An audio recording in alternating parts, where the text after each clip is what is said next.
Jean Paul Gaultier is a legendary line, but right now two fragrances are fighting for the #1 spot in my opinion, and that would be Male Le Parfum and Male Elixir. One is a sophisticated masterpiece, the other is a loud, sweet powerhouse. Today we're breaking down the differences, the clone situation, and which one you should actually buy. Let's get into it.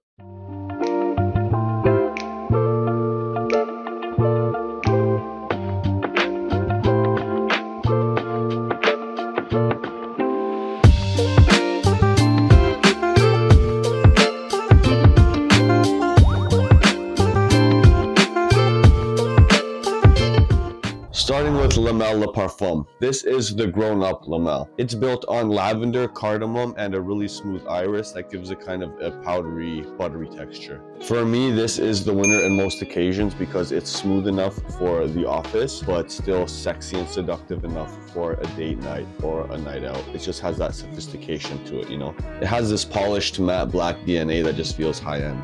Unlike many popular designer fragrances, Male Le Parfum does not have any well-known dupes of it. So if you want this original DNA, you're gonna have to buy the original fragrance. Then we have the Elixir. This one is much louder. It takes that DNA and then cranks up the sweetness with the honey, tobacco, and tonka bean. Now, if you love this sweet meets minty vibe and you don't want to go and, shell out the money for a Jean Paul Gaultier fragrance, which can be upwards of $150, sometimes even more, you do have options. Here we have Rayhaan Elixir and Hawas Elixir, okay? So with these, you're getting the overall vibe and the DNA of that sweet honey tobacco with the lavender, right? This is kind of like a gourmand fougere. And with Rayhaan Elixir, in my opinion, it's kind of like more of a flattened 2D version of Jean Paul Gaultier's Male Elixir. It provides everything that you need, but it removes kind of that pop, right? With Hawas Elixir, maybe in the opening it doesn't smell as much like the original, but on the dry down you still get that pop and it has more character and it's more forward with the dark chocolate.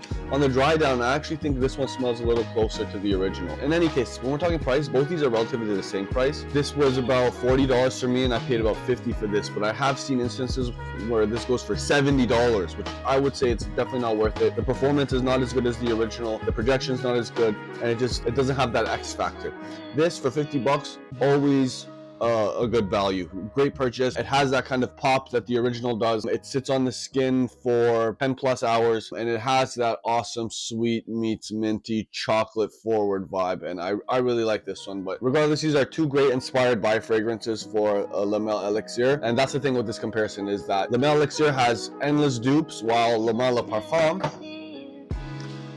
Parfum has almost no dupes, not that I'm personally aware of. If you guys know of any dupes of this fragrance that are actually good, let me know in the comments down below because I love this DNA. This is my top 5 DNA of all time.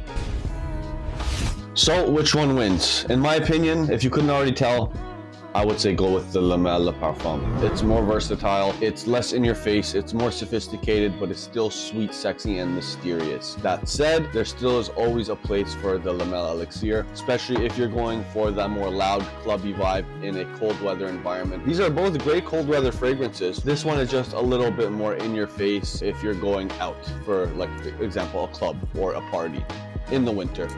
More in your face, more holiday-esque, I would say. But in general, both, you can't go wrong with either as a pick, right? Both of them are absolutely stunning fragrances. Two of my favorite ones from the line. And Jean Paul Gaultier has some absolutely legendary DNAs, man. That's why you see all these clone fragrances for Jean Paul Gaultier. You don't see it as much for some of these other designer houses, but when it comes to Jean Paul Gaultier new DNA release, man, the clone houses are all over it. So love these two. Love me some tonka bean. Love me some sweet lavender, minty freshness, and sweet ass-kicking performance. Love these.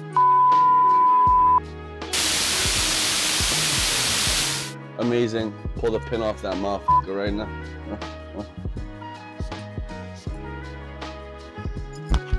I smell like cobra right now, son. Now, when it comes to scent alone, Male Le Parfum wins for me, but have you ever wondered why these two behave so differently on skin? What goes behind making a fragrance? Why does Elixir project across the room, but Male Le Parfum sits closer to skin? In the next video, we're going to be doing a deep dive into the science of scent. Here, we're going to be discussing molecular mass, molecular volatility, how a fragrance pyramid is actually comprised of in the aromachemicals and raw materials, and what is the mechanism of action that allows for a fragrance to have a mid, a top, mid, and base. You will not want to miss that technical breakdown of how fragrances work with my Science of Scent video. So stay tuned next week for that. And don't forget to like, comment, and subscribe. And don't forget to check out www.commonsensehq.com, where you can read all of these reviews in blog post form, learn some more about fragrances in general, as well as play with some interactive components. Okay, so smell you next time. Peace.